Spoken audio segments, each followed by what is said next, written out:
Tambah lagi, bagi dia. Yes. Okey, yang korang mana tak sempat, cheese ni tunggu kurang. Tebal lagi cheese ni. Orang-orang guna mak ni. Kita memang bagi, kita korek macam ni, Pak. Kita gumpal cheese, kita korekkan dia. Kita korekkan cheese ni. Korek cheese. Kita masak je sekali dalam ni. Oh, dia macam ni. So, kita sebatikan dia. Bila panas dia automatik cair. Walaupun dia tak cair habis. Pada orang guna yang belum rasa, orang akan datang ni. Bukan kaleng-kaleng, bukan cheese. Biasa-biasa masuk sini. Mestan. Kita bakar dia, kita cairkan dia.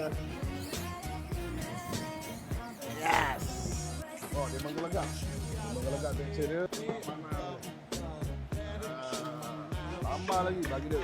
Yes. Nice. Yes. Dan kita letak truffle kita. Dia macam ni. Oh. Ingat, siapa bagi sedap? Allah bagi sedap. Siapa bagi rezeki? Allah bagi rezeki. Lagi satu. Siapa hadirkan cheese kat Brunei? Allah juga dengan izin. Allahuakbar. Assalamualaikum.